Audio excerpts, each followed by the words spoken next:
number 7. Yeah, topic number 7, folks. Were we too early on Tua? You know, Tua Tagovailoa, who was drafted by the Dolphins, speaking of Miami, 2 years ago, and all the other quarterbacks, Joe Burrow, Justin Herbert, those guys, who were drafted in the same year, all 3 of them in the top 10, have had really nice starts to their careers, except for Tua. It's been sort of a struggle. Got hurt a little bit last year. People were questioning why he was playing instead of Ryan Fitzpatrick. But he's been a little bit better here in the second half of the season. Brandon, what do you think about Tua sort of improving so far in his second year? Yeah, I think it's number 1, injuries. Injuries have basically stunted his development. He's got to be on the field more. He's got to stay healthy. This guy's got to hire a full-time trainer, a full-time masseuse, a full-time chef, like everything to keep his mind, body, and soul in like great playing form. Because when he's on the field, this guy can do it. He can tear it up.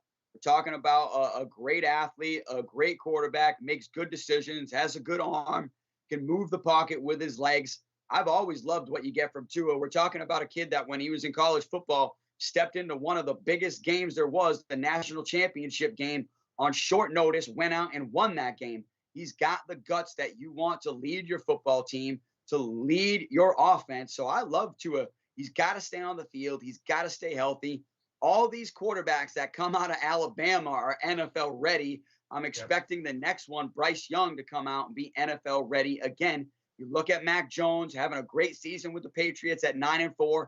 Don't think many people called that. I know I certainly didn't.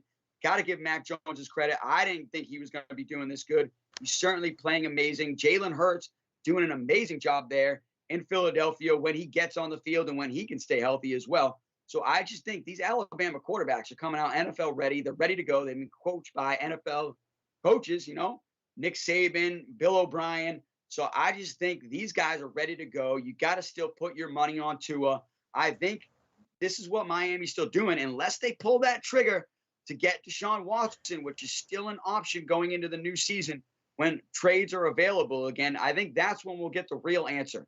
If they pass on Deshaun Watson, we'll get the answer that they know they've got their guy, or they think they've got their guy for the future with Tua. Yeah, I think just in general with these young quarterbacks, you just don't know if they're the guy until like 3 seasons in. I still think, even though I'm a big fan of Mac Jones as a Patriots fan, I'm excited. This guy we think is going to be the starter for a long time. Still hasn't even finished his first season yet. So we're still not 100% sure. We think he's going to be a very solid, above average, if not better, starter in the NFL for a long time. Very smart and so forth. And with Tua, I think folks, because he was a top 10 pick and he had all this hype when he was at Alabama, people expected him just coming right away and be really good. And then, people forget halfway through his junior season at Alabama, he dislocated his hip. So that not only was he coming back from an injury, he hadn't played as, he was away from football for a little while, and Mac Jones took over. So, as a young quarterback, he came out as a junior. He still didn't have a ton of starts under him.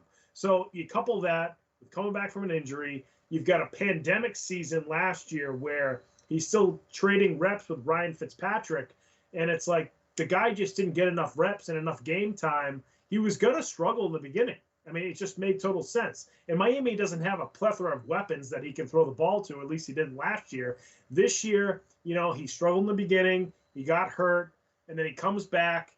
And I know in the beginning of the season, Miami was 1-4. Then they get into the month of November after their bye week. They win, I think, 4 or 5 straight games. I mean, Tua is completing almost 78% of his passes in those 4 or 5 straight. It was 4 straight wins.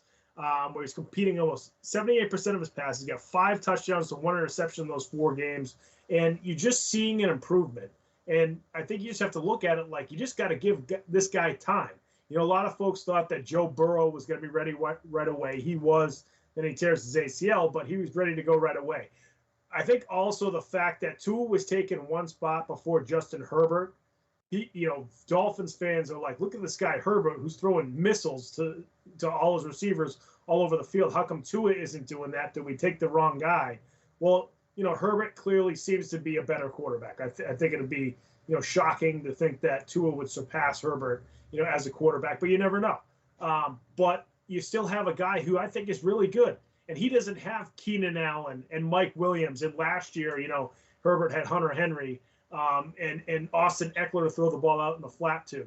He doesn't have those guys. So give Herbert Tua some time. They've designed a little bit more to get Jalen Waddle involved more. Jalen Waddle's been awesome lately too. So you have those two guys hooking up a lot down in Miami. So whether or not he gets traded for Deshaun Watson, that doesn't mean he's not going to be a good quarterback either. He might go to Houston and become a good quarterback. So, I think we were too early to really say Tua's not the guy.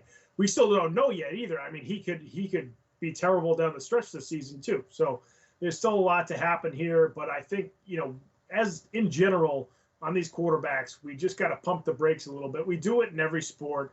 We talk about, athletes, either they're good or they're great or they're terrible right away.